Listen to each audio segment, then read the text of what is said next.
அக்னீஸ்வரன், இங்க பாஜகவோடு இணைந்து அதிமுக தமிழர்களினுடைய ஒரு தொன்மையை மறைக்க முயற்சி செய்கிறது, அதற்கு துணை போகிறது அப்படிங்கிறது முதலமைச்சருடைய குற்றச்சாட்டு. நேற்றைக்கு முன்னாள் அமைச்சர் சட்டமன்ற உறுப்பினர்களினுடைய அந்த வாத பிரதிவாதங்களும் கூட கிட்டத்தட்ட அதைத்தான் வெளிப்படுத்துது. உங்களுடைய பார்வை சார்? அரசியல் கட்சிகள் தத்தமது காலத்துக்கு ஏற்ற மாதிரி சில கொள்கைகளே கருத்துக்களே விவாதங்களை வைப்பாங்க. ஆனால் உலகத்தில் 6 நாகரிகம் உயர்ந்த நாகரிகம், முதன்மையான நாகரிகம். ஏன் நாகரிகம் அப்படின்னா மெசபடோமியா நாகரிகம், சிந்திச்ச மொழி நாகரிகம், அது மாதிரி சீன நாகரிகம், எகிப்து நாகரிகம், இப்படியெல்லாம் நதிக்கரை ஓரத்தில் வாழ்ந்து அங்கிருந்து மனிதர்கள் வந்ததுனால அது நாகரிகம் சொன்னாங்க. அதே மாதிரி மொழிகள் பல்லாயிரம் மொழிகள் இருக்குது. அப்படி மொழிகள் இருந்தாலும் அதில் மூத்த மொழிகளாக 6 மொழிகளை சொல்லுகிறார்கள். அந்த 6 மொழிகளிலும் மூத்த மொழி எது என்று கேட்டால் தமிழ் மொழி.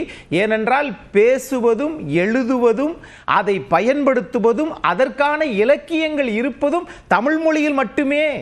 சமஸ்கிருதத்தை சில பேர் தூக்கி பிடிக்கலாம், ஆனால் அது ஆலயங்களில் மட்டுமே பேசப்படுகிறது. ஆனால் 3 தன்மைகளிலும் முக்காலத்திலும் பயன்படுத்துகிற மொழி தமிழ் மொழி மட்டுமே. சீன மொழியும் இருந்தாலும் ஆனால் சில இடத்தில் தமிழை விட முந்தியதாக அது இல்லை என்பதுதான் உலக பன்னாட்டு மொழியியல் வல்லுநர்கள் சொல்லுகிற கருத்து. நம்ம இங்க தமிழ்நாட்டுக்கு வந்துருவோம். தமிழ்நாட்டை பொறுத்தளவில் எல்லா விவரத்தையும் தெளிவாகவும் முன்னாள் சட்டமன்ற உறுப்பினர் அதிமுகவினுடைய பொதுச் செயலர் மரியாதைக்குரிய வழக்கறிஞர் பாபு முருகவேல் சார் தெளிவா அதிமுக ஆட்சியில் நடந்த விஷயங்களை தெளிவா சொல்லிட்டார். திமுக ஆட்சியில் நடந்ததை நண்பர் சரவணன் அவர்கள் தெளிவா சொல்லியிருக்கிறார். இங்க என்னன்னா, திரு சரவணன் அவர்கள் பேசிய பேச்சும் நம்முடைய ஐயா கனகராஜ் சார் பேசிய பேச்சும் இவங்க 2 பேரும் சொன்ன பேச்சுல ஒரு வார்த்தை 2 பேரும் ஒரே தான் சொன்னாங்க. இப்ப யார் ஒதுக்கி இருக்கா இல்லையன்றதெல்லாம் பிரச்சனை இல்லை சார். அப்ப அவங்க வேலை செஞ்சிருக்கிறாங்கன்னு இவங்களே ஒத்துக்கிறாங்க. ஆனா பாஜக ரமேஷ் எதிராமனும் அதைத்தான் சொல்றாரு, திரு பிரியனும் அதைத்தான் சொல்றாரு. அந்த கருத்துல யாருக்குமே இங்க மாற்று கருத்து இல்ல. எல்லாரும் அந்த ஒரு புள்ளியில நிக்கிறாங்க. சரியான பாயிண்ட் சார் பாலவேல். உங்களுக்கு நன்றி. ஏன் தெரியுமா, கரெக்டா கோர்வையை கொண்டு வந்தீங்க பாருங்க. எல்லாரும் ஒத்துக்கிறாங்கல்ல. ஆமா, ஆளுகிற அரசாங்கம் யாருடைய அரசாங்கம்? திமுக அரசாங்கமா அதிமுக அரசாங்கமா? திமுக அரசாங்கம். ஆனால் வம்பு கிழப்பது ஏன் அதிமுக அரசாங்கத்தை இருக்கிறீங்க? முன்னாள் அமைச்சர் செய்ய முடியவில்லை. முன்னாள் அமைச்சர் துறை சார்ந்த ஒரு முன்னாள் அமைச்சர் அது சம்பந்தமா சொல்றாரு, நீங்க செய்யல நாங்க தான் செஞ்சோம்னு சொல்லும்போது அது தொடர்பா ஒரு கவுண்டர் வரத்தானே சார் செய்யும். கரெக்ட். ஆனா உங்களுக்கு கவுண்டர் கொடுக்கறதே வேலையா இருக்குதே. எனக்கு அதுதான் இப்ப பிரச்சனை. நான் கேக்குறேன், உலகத்தமிழ் மாநாட்டை மதுரையில் புரட்சி தலைவர் எம்ஜிஆர் நடத்தினார். தஞ்சாவூர்ல புரட்சி தலைவி அம்மா அவர்கள் மாநாட்டை நடத்தினார், தமிழ் மாநாட்டை நடத்தினார். சிகாகோவில், அமெரிக்காவில் சிகாகோல பெட்டா என்ற நிறுவனத்துடன் சேர்ந்து திரு எடப்பாடி பழனிசாமி அவர்கள் அங்கு நடத்தினார்கள் இந்த அகழாய்வுக்காக. ஆகவே நீங்கள் அரசியல் தொல்லியல் அகழாய்வு எது தவறு? நீங்க சொல்ற தகவல் அதான் நீங்க அதான் உங்க சொல்றது மட்டும் சரி நினைச்சிட்டு இருக்கீங்க பாருங்க. இதுதான் ஆளுங்கட்சியினுடைய கழுகார் பார்வை. கொஞ்சம் கீழே இறங்கி பாருங்க, அதை விட்டுருங்க. ஆகையினால நான் இப்ப கேட்கிற கேள்வி 2 கேள்விதான் சார். உங்களிடத்துல நீங்க சரவணன் சார் கேட்டாரு, அதாவது எங்களை பிரிவினைவாதம் என்று பேசுறாங்க, எங்களை கிண்டல் பண்றாங்க. நான் கேட்கிறேன், இப்படி முழு பூசணிக்காவை இப்படி தூரம் மறைக்கிறீங்களே, கிண்டல் பண்ணியது யார்? திமுக ஐடி விங் இல்லையா? யாரை கிண்டல் பண்ணினீர்கள்? முன்னாள் முதலமைச்சர் இல்லையா? ஆகவே இதையெல்லாம் மக்கள் உங்களை தண்டிப்பார்கள்னு எதிர்க்கட்சி தலைவர் இன்னைக்கு பேட்டியில் சொல்லிட்டார், அது வேற விஷயம். ஆனால் கிண்டல் செய்வது திமுக ஐடி விங். ஆனால் முதலில் பணத்தை ஒதுக்கியது அதிமுகவினுடைய முன்னாள் முதலமைச்சர். இதுக்கு அவங்க பதில் சொல்ல மாட்டேங்கிறாங்க. நான் கேட்கிறேன், வேலையே செய்யலன்றீங்களே, 10,000 பொருட்களை மைசூர் அருங்காட்சியிலிருந்து தமிழ்நாட்டு அருங்காட்சியத்துக்கு கொண்டு வந்தது யார்? அதிமுக அரசாங்கம் தானே. அது மட்டும் இல்ல, ஈரோடு கொடுமணல்ல இரும்பு பதனப்படுத்துதல் அந்த காலத்தில் இருந்தது. ஆகவே அதற்காக 2000 ஆண்டுகளுக்கு முன்பாகவே இது நடந்திருக்கிறது என்கிற ஆய்வை கண்டறிந்தது அதிமுக அரசாங்கம் தானே. அதற்கு பிறகுதானே நீங்க பிரேக்கிங் நியூஸ்ல மரியாதைக்குரிய மாண்புமிகு தங்கம் தென்னரசு அவர்கள் இரும்பு காலம் என்று சொன்னீங்க. ஆகவே இவைகள் எல்லாம் அதிமுக ஆட்சி காலத்தில் நடந்ததை இவர்கள் செய்கிறார்களோ இல்லையோ, ஆனால் அதை வைத்து பாஜகவுடன் முடிச்சு போட்டு வேலையே செய்யாமல் ஆனால் வம்புக்கு இழுப்பதுதான் திமுக அரசினுடைய நான் பார்க்கிறேன். இது ஒன்னே ஒன்னு சொல்லிடுறேன்.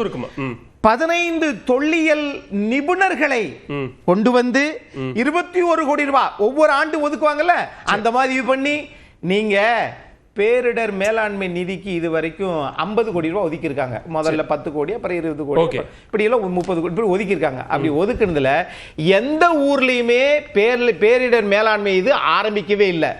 அது மாதிரி தான் இவங்க இந்த அகழாய்வு தொல்லியல் துறைக்கும் தேவையில்லாம செஞ்சவங்களை வம்புக்கிழுத்து பாஜகவும் இவங்களும் போடுற சண்டையில அதிமுக எதுவுமே செய்யலன்னு சொன்னா உலகம் உங்களை பார்த்து யோசிக்க ஆரம்பிச்சு. இப்போ ரெண்டு பேருடைய பேச்சிலிருந்து ஒரு விஷயம் வந்து தெள்ள தெளிவாக தெரிகிறது. என்ன தெரிகிறது? ஐயா, கீழடிக்காக நாங்கள் இவ்வளவு செய்திருக்கிறோம், எங்க மேல போய் இப்படி போய் சொல்றீங்களே, எங்க மேல குற்றம் சுமத்துகிறீர்களே, கீழடிக்காக நாங்கள் 50 கோடி ரூபாய் ஒதுக்கி இருக்கிறோம், அங்கே வந்து இரும்பு வந்து எங்களுடைய ஆட்சி காலத்திலே கண்டுபிடிக்கப்பட்டது, எல்லாம் சரிதான், யாரு இல்லைன்னா. இப்போ என்ன கேள்வி? இப்போ இருக்கக்கூடிய கேள்வி, ஐயா இந்த ஆய்வு அறிக்கை கீழடியில் கிடைக்கப்பெற்ற பொருட்கள், இந்த பொருட்களை ஆய்வு செய்து ஒரு அதிகாரி அறிக்கை கொடுத்திருக்கிறார். அந்த அறிக்கை வெளியில வந்தா தானங்க தெரியும் நீங்க 50 கோடி ரூபாய் செலவு பண்ணது வீணா போகுது. அந்த ஆய்வு அறிக்கை வெளியில வந்தா தானே தெரியும். அந்த ஆய்வு அறிக்கையை வெளியில விடுங்கன்னு தானே கேக்குறோம். அந்த 40 நாடாளுமன்ற உறுப்பினர் வச்சிருக்கிறோம் என்று மாற்றிக் கொள்வது. உங்க கொஞ்சம் பொறுமையா இருக்கீங்களா? சோ என்ன பிரச்சனை வருதுங்க? இப்ப என்ன கேள்வி, என்ன பிரச்சனை? வெயிட் பார்க்கல, யாரு என்னன்றதை வெயிட் பார்க்கல. சரி, பண்டைய நாகரிகத்துக்கும் திமுகவுக்கும் அதிமுகவுக்கும் சம்பந்தம் கிடையாது.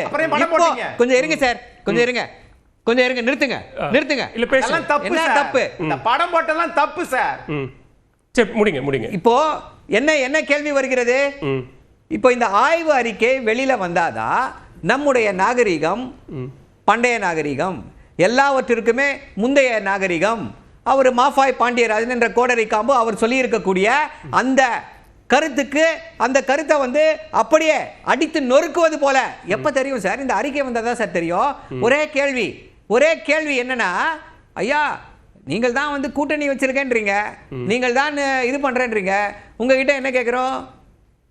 இதுக்கு ஏதாவது பேசுங்க அப்படின்றோம். என்ன சொல்லுவாங்க? இணக்கமாக இருப்பதால் தமிழ்நாட்டிற்கு பல நன்மைகளை விளைவித்திருக்கிறோம்ன்றாங்க.